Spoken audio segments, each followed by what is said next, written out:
Nous écouter ta voix. Je m'en vais recommander ce moment précieux entre ta sainte main. Révèle-toi, manifeste-toi, Seigneur, à travers la puissance, à l'éternité de ton Fils Jésus-Christ, qui a été crucifié sur la croix à notre place et pour nous. Nous te bénissons et nous bénissons ce moment. Bénis les saints présents dans ta présence. Que la gloire et la louange te soient rendues au nom puissant de Jésus. Que les saints disent Amen. Amen. Oh, que les saints disent Amen. Amen. Est-ce que tu peux bénir l'Éternel à travers tes acclamations? Bénissez le Seigneur à travers tes acclamations. Gloire au Seigneur. Voilà, nous vous saluons dans le nom puissant de Jésus. Oh, recevez les salutations divines du ciel. Recevez les salutations divines au nom de Jésus. Amen. Ok, que Dieu soit loué. Nous sommes bénis par la présence de Dieu, la présence du Saint-Esprit qui est au milieu de nous, et nous sommes bénis par la présence de tous les enfants de Dieu, ceux qui ont le Fils en eux. Amen. Est-ce que vous avez le Fils en vous? Alléluia. Est-ce que vous avez l'Esprit de Dieu en vous? Amen. Ok, que Dieu soit loué. Amen. Nous voulons écouter la parole de Dieu. Nous continuons avec les messages que j'avais commencé la fois passée. C'était intitulé Dieu est le Père de tous ceux qui ont le Fils en eux. Dieu est le Père de tous ceux qui ont le Fils en eux. Galates chapitre 4, verset 6. La Bible dit, et parce que vous êtes fils, Dieu a envoyé dans nos cœurs l'esprit de son Fils, lequel crie Abba Père. Parce que vous êtes fils, Dieu a envoyé dans nos cœurs l'esprit de son Fils, lequel crie Abba Père. Prenons Romains chapitre 8. Romains chapitre 8, verset 15. La Bible dit, et vous n'avez point reçu un esprit de servitude pour être encore dans la crainte. Vous avez reçu un esprit d'adoption par lequel nous crions Abba Père. L'esprit lui-même rend témoignage à notre esprit que nous sommes des enfants de Dieu. Donc cela démontre que nous sommes des enfants de Dieu. Cela démontre que l'Esprit de Dieu a fait de nous sa demeure. Nous sommes l'habitation de Dieu. Nous sommes le véhicule qui fait véhiculer Dieu. Nous sommes le temple de Dieu. Amen. Amen. Jean chapitre 1 verset 12.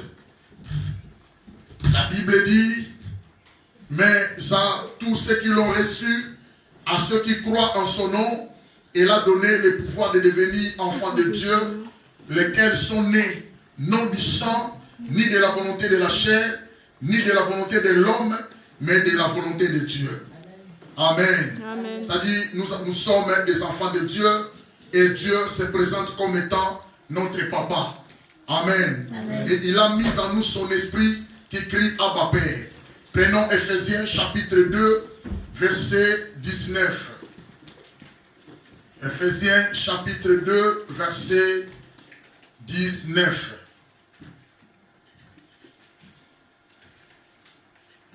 La Bible dit, ainsi donc, vous n'êtes plus des étrangers, ni des gens du dehors, mais vous êtes concitoyens des saints gens de la maison de Dieu.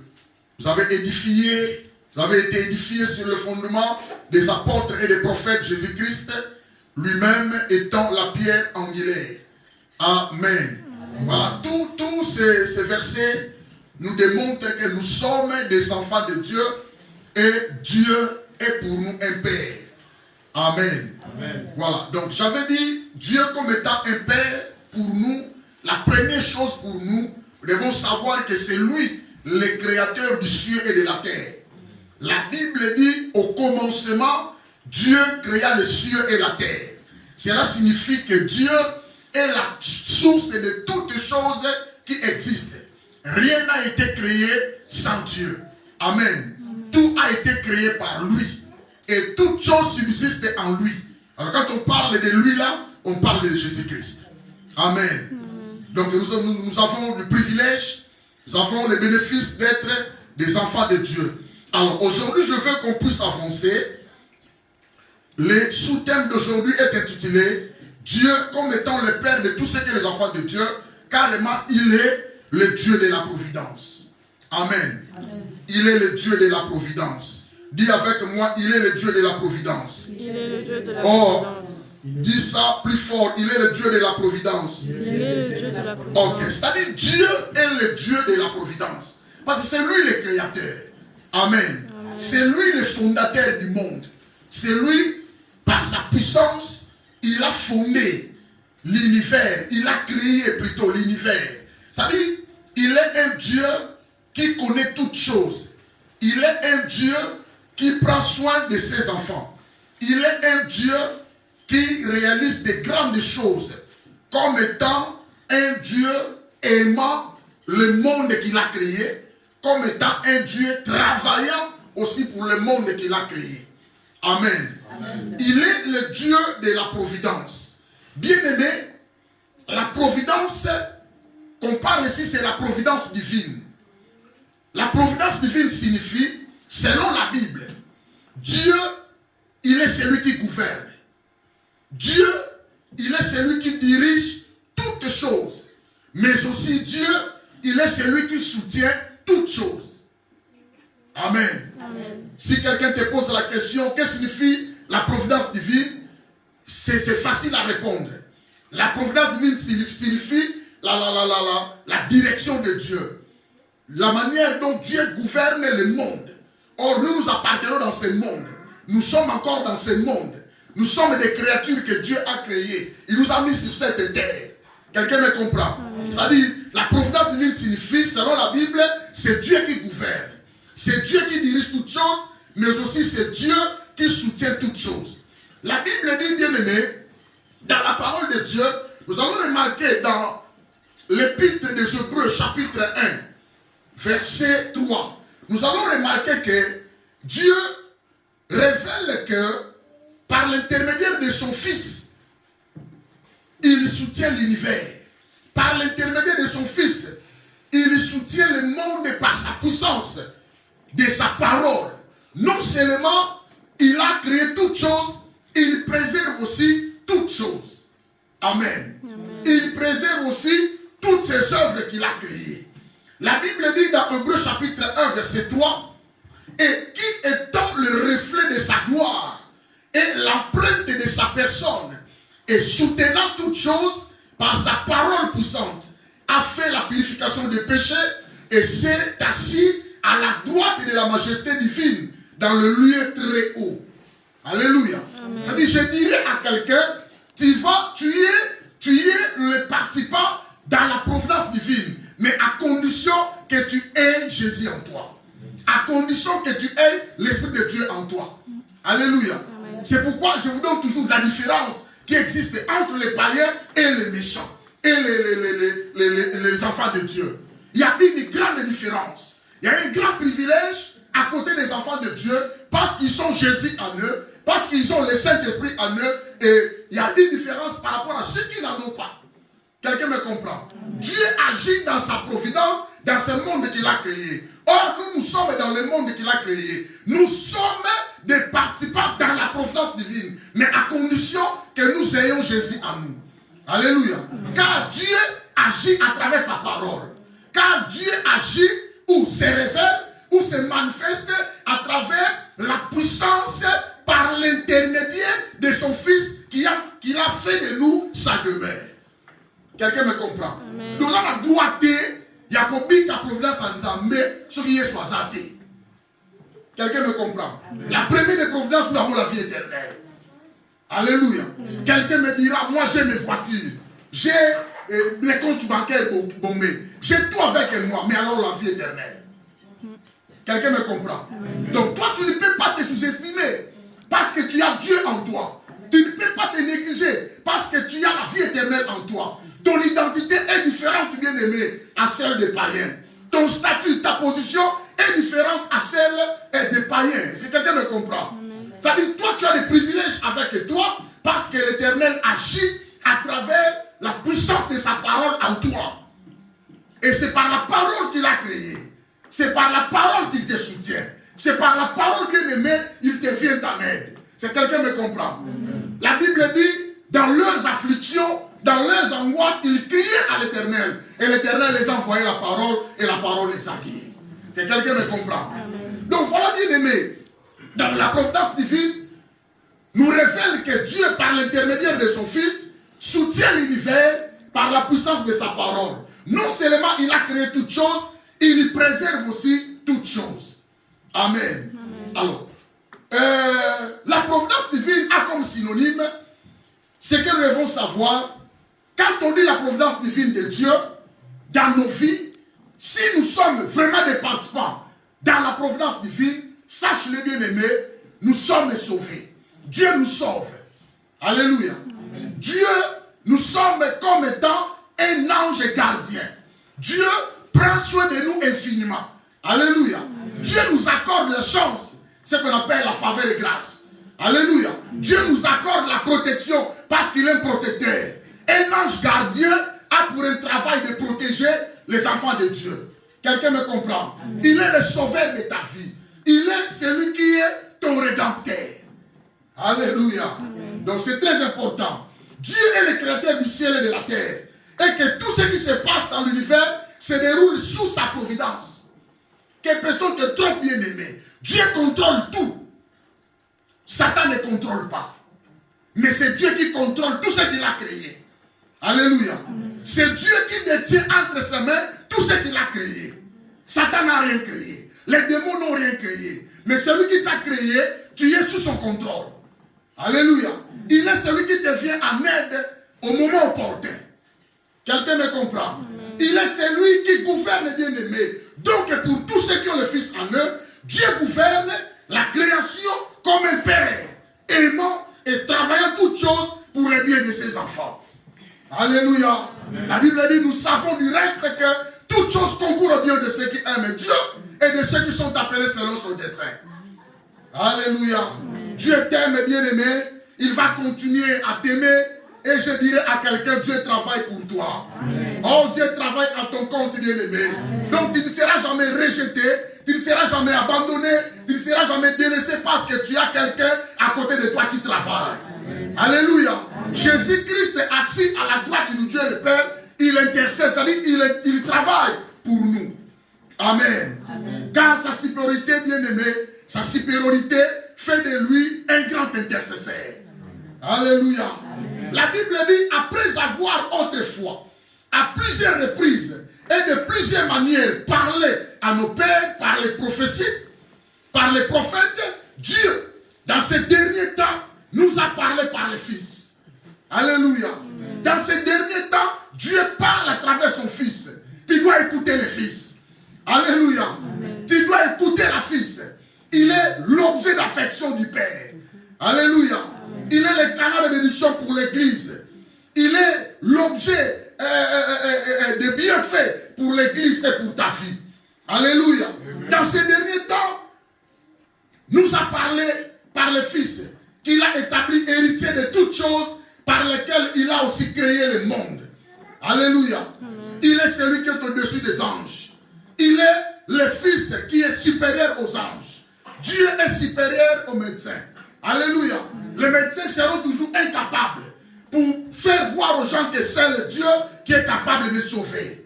Alléluia. Amen. Alléluia. Les rois de cette terre seront toujours des incapables pour conserver la sécurité, pour conserver l'unité de leur pays. Mais il y a quelqu'un, quand il descend, quand il agit, bien aimé, il y a la sécurité totale. Alléluia. Amen. Dieu, bien aimé, Jésus est capable de faire tout ce qu'il peut faire dans ta vie sauf rien. Alléluia. Les hommes seront toujours incapables, mais Jésus ne sera jamais incapable. Amen. Alléluia. Nos pères, nos mères seront toujours incapables, nos familles seront toujours des incapables, mais Jésus ne sera jamais incapable pour ta vie. Alléluia. Il est celui qui prend soin de nous infiniment. Jésus est supérieur aux anges. Jésus est supérieur aux prophètes. Au temps passé, Dieu s'est impliqué. Il a parlé à travers les prophètes. Mais aujourd'hui, il parle à travers son Fils. Parce que le Fils est supérieur. Alléluia.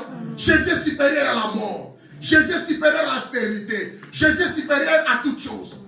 Personne n'est comparable à lui. Personne n'est égal à lui. Alléluia. Amen. Il est supérieur. Il restera supérieur. Il sera toujours supérieur dans ta vie. dans ce monde. Alléluia. Amen. Jésus est supérieur, bien-aimé. C'est très important. Donc, dans la providence divine, bien-aimé, la providence divine, c'est un soin que Dieu accorde à ses œuvres. La providence divine, c'est un soin que Dieu accorde à ses œuvres. L'homme aussi est une œuvre de Dieu.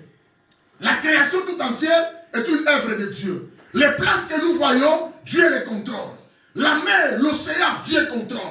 Dieu contrôle tout l'univers parce que c'est son œuvre. Mais l'œuvre la plus merveilleuse que Dieu aime, c'est l'homme. Celui qui a reçu Jésus, tu es la merveille de Dieu. Alléluia. Amen. Tu as de l'importance aux yeux de Dieu.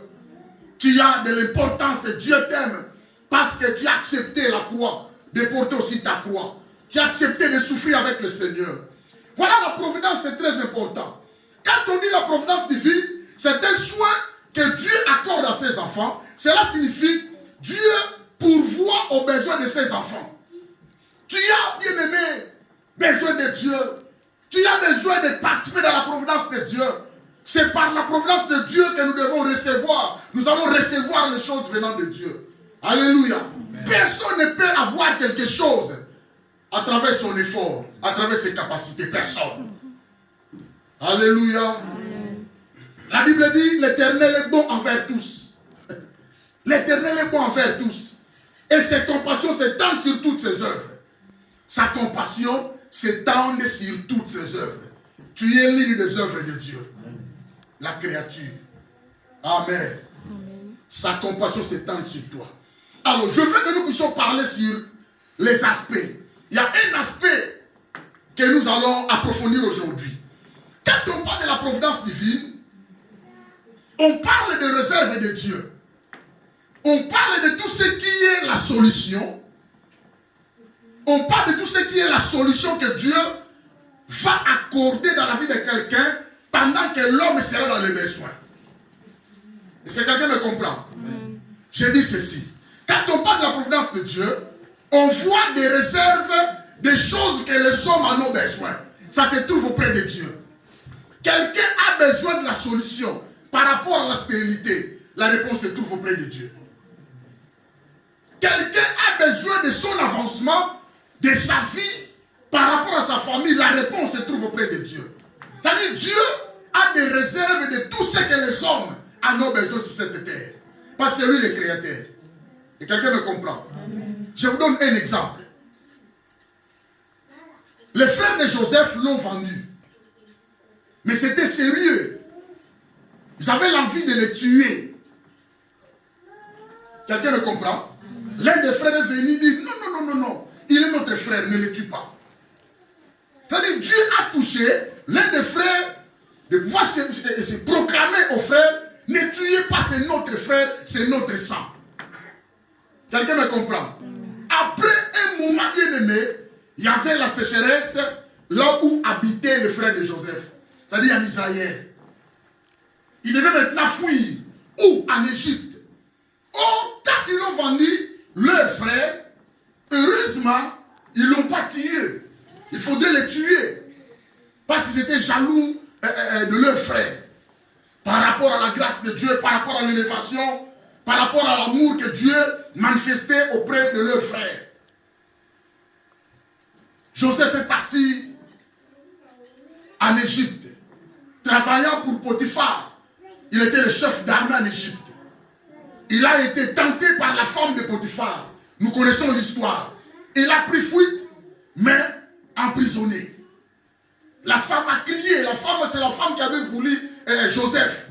Mais comme Joseph n'a pas voulu, la femme a crié quand son mari est arrivé. Voici le breu que tu m'as amené à la maison. Il veut me violer. C'était crime pour lui. On l'a emprisonné. La Bible dit au bout de 2 ans, il a été élevé directement dans la cour royale auprès du roi Pharaon. Nous connaissons l'histoire parce qu'il avait interprété les songes. Amen. Maintenant, Joseph devient le premier ministre à travers l'interprétation des songes du roi. Parce qu'il avait bien interprété, il avait donné des remèdes de quoi faire pour pouvoir conserver ces songes que tu as eu roi. Si vous connaissez l'histoire. Voilà. Donc maintenant, il faudrait maintenant que les gens d'Israël fuient maintenant vers l'Égypte pour aller chercher la nourriture. Quelqu'un me comprend? C'est Dieu qui avait préparé ça. Ils te feront la guerre, bien-aimé, mais ils ne te vaincront pas. Amen. Dieu est derrière cette guerre-là pour pouvoir t'épargner. Alléluia. Amen. Je dirais à quelqu'un, toute arme forgée contre toi restera nulle sans effet. Car Dieu est derrière ces armes-là pour pouvoir te faire préserver. Quelqu'un me comprend? C'est Dieu qui a pourvu pour la vie. C'est Dieu qui a pris soin de Joseph de ne pas être mort. Et il est parti en Égypte. Il a passé des épreuves. C'était des tests de Dieu. Dieu l'a testé à cause de sa droiture, à cause de son intégrité, à cause de sa justice. Dieu lui a élevé. Dieu l'a élevé au sommet maintenant, au palais royal. Il avait le mot. Et Pharaon avait dit, exceptez-moi en Égypte. Après moi, c'est Joseph. Alors ses frères bien-aimés sont partis chercher la nourriture. Carrément, ils sont tombés sous les mains de leurs frères, dont ils avaient l'envie de tuer. Alléluia. C'est Dieu qui a pourvu. Quelqu'un a compris la providence. C'est ça la providence. Et je dirais à quelqu'un, tu n'es pas par hasard en Europe. Tu n'es pas par hasard ici. C'est pourquoi il ne faut pas te négliger. Il ne faut pas marcher comme tout le monde. Quelle est ta mission ici en Europe? Tu n'es pas par hasard. Pourquoi tu marches comme quelqu'un qui ne voit pas l'objectif devant lui? Tout se passe dans la providence divine. Tu es participant dans la providence divine. Parce que tu as en toi la nature de Dieu. Tu as en toi l'esprit de Dieu. Dieu est le Père de tous ceux qui ont le Fils en eux. Alléluia. Comme étant un Père qui travaille et qui aime tout ce qu'il a créé, carrément tu participes dans sa providence. C'est-à-dire Dieu te préserve, la première chose. Quelqu'un me comprend? Amen. Voilà, Genèse chapitre 45, verset 5. Il a dit à tout le monde, sors, allez sortez dehors, mais vous restez. Je vais parler avec ces gens-là qui sont venus acheter. Ils sont venus chercher la nourriture auprès de la personne dont ils ont voulu tuer un jour. C'est pourquoi il faut bien marcher dans la vie. Alléluia. Il ne faut pas faire du mal aux autres. Il ne faut pas être orgueilleux, bien-aimé. Soyez humble dans la vie. Amen. Alléluia. C'est Dieu qui dirige, bien-aimé. Que personne ne te trompe. La Bible dit, Jacob se rend en Égypte. Israël, non, pardon, 45, verset 45. Chapitre 45, pardon, Genèse. Joseph s'est fait connaître à ses frères. Joseph ne pouvait plus se contenir devant tous ceux qui l'entouraient. Il s'écria, faites sortir tout le monde. Et il ne resta personne avec Joseph quand il se fit connaître à ses frères. Il éleva la voix en pleurant. Les Égyptiens l'entendirent et la maison de Pharaon l'entendit. Verset 3. Joseph dit à ses frères, je suis Joseph, mon père, fit-il encore. Mais ses frères ne purent lui répondre, car ils étaient troublés en sa présence. Je suis Joseph. Regardez-moi vous. C'est moi Joseph. Mon père Jacob. Vit-il encore? Et la Bible dit, mais ses frères ne purent lui répondre, car ils étaient